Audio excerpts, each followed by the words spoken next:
Do you have an area like this that you want to make a focal point in your yard? I do. Watch me build this flagpole landscape border and fill it full of plants next.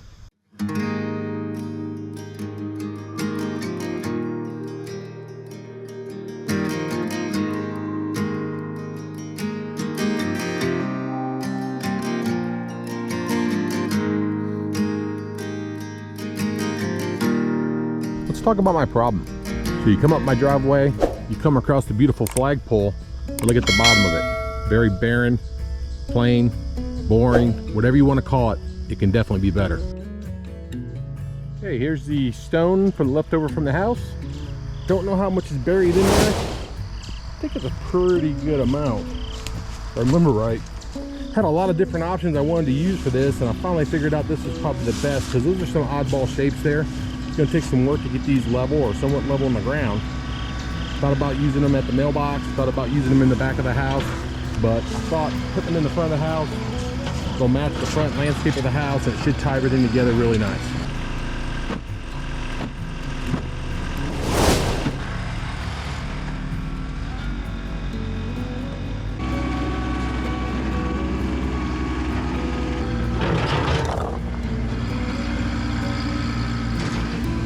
I think 6 foot looks fine all the way around.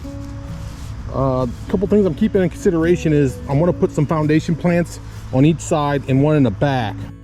I would also like to do a 1 foot or 16-inch radius around the flagpole higher up than the rest of it for annuals. So foundation plant, foundation plant, foundation plant, annuals in the middle, and maybe some additional annuals in the front. I've got an idea here with a small statute that may end up making you hate me.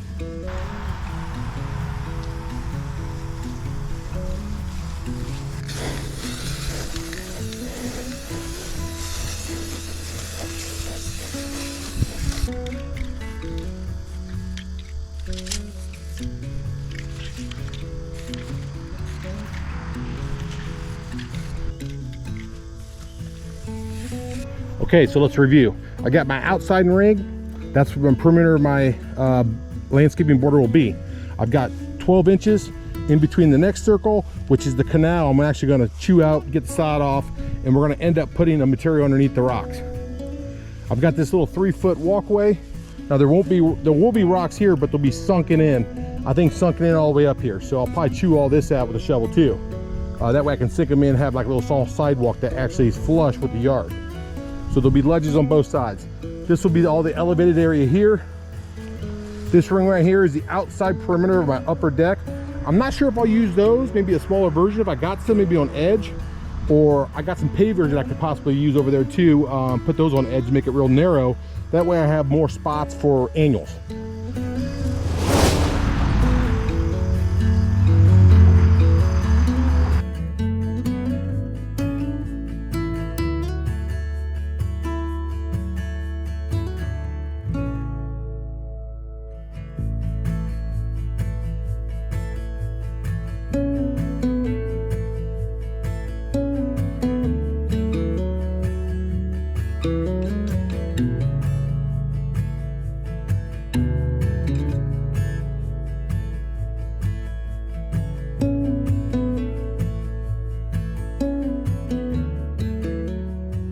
Now, I have somewhat soft ground, and it's September in Indiana, which normally means the ground's rocked hard.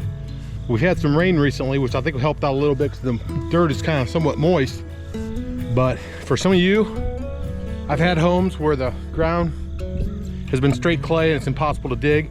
So I'm gonna run to Menards here in a minute. I'm gonna pick up concrete, fast set concrete. I used to use sand for projects like this, but lately I've noticed that sand is almost as much as concrete. So I'd rather use concrete and get a little bit more firmer of a foundation underneath these blocks. That's what it's gonna look like from back here for the most part. All right, let's head to Menards.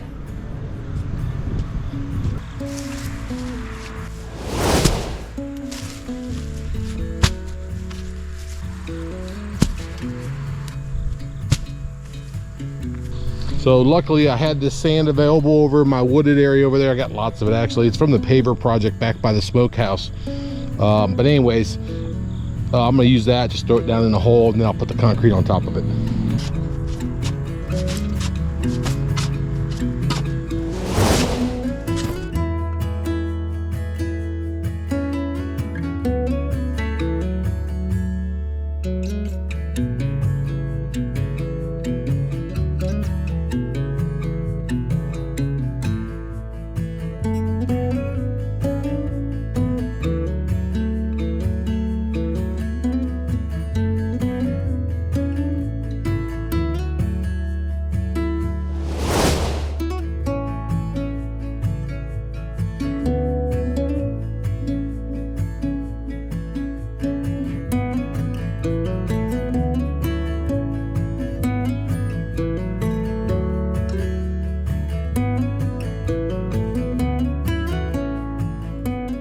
Okay, I'm pretty happy with that. I made some adjustments.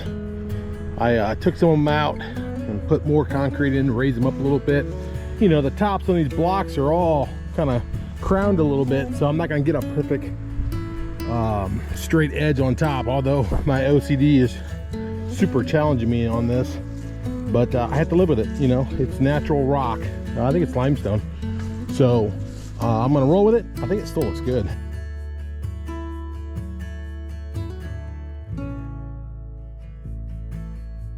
I got smoked yesterday. The sun came over the trees and just baked on me. So I called it about 4 o'clock yesterday. I figure I'd finish the rest of it here this morning before the sun got up and over the top.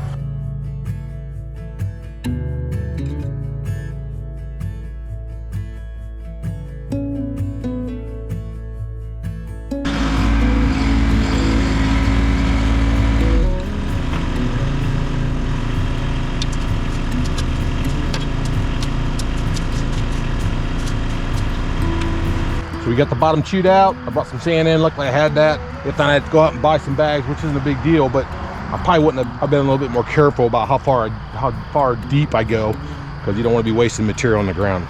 Once you put the sand in, you never see it again. So what I'm gonna do is level up all these bricks here and make sure I have a nice pathway using the sand. The reason why I bring the sand in is because it's easier to adjust sand than there is dirt, and you can play with it and make the blocks sit level. That's why you use sand, concrete mix underneath there.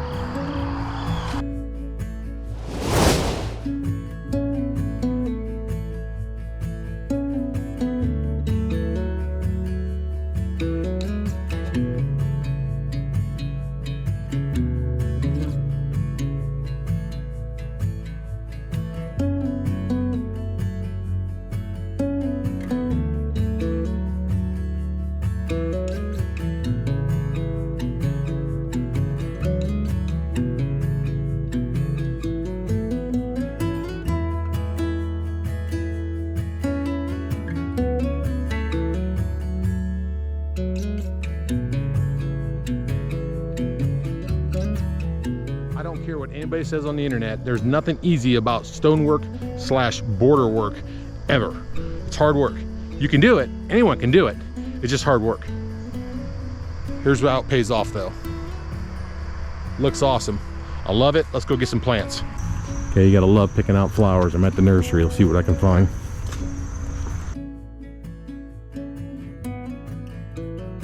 Up these plants, I got 3 spirea.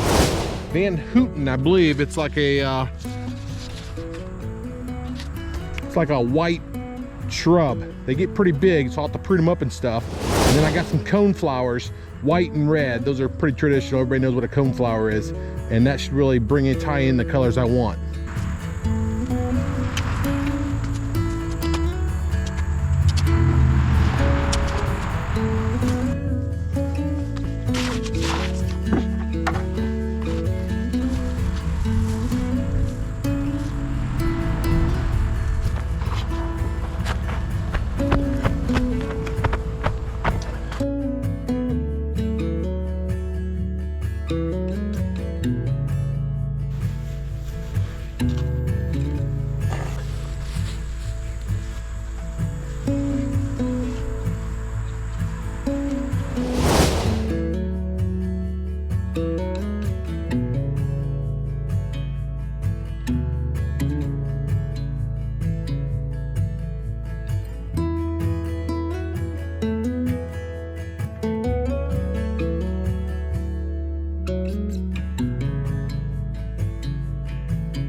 Well, here it is, the finished product. Tomorrow's 9/11, so I think I gave this flagpole area the respect it finally deserved. I was worried at first that these stones wouldn't work. The humps and lumps and the unevenness at the top I was concerned about when I was building it, but I couldn't be any more happier with it. So the price breakdown, I had the stone, I had the sand, so that saved me a lot of money. I had to spend money on concrete and mulch. The concrete cost me $75, the mulch cost me $25. I spent $15 on the shrubs, which those shrubs in the back were $5 a piece at Lowe's, normally $34. Cone flowers cost me $25. The statute broke the budget at $200, and that's with a nice generous discount. I'm all in for $340. If I had to do this with rock that I bought and some sand that I bought, it probably would have cost another $300. So I would say you could probably get away with a project like this for $650.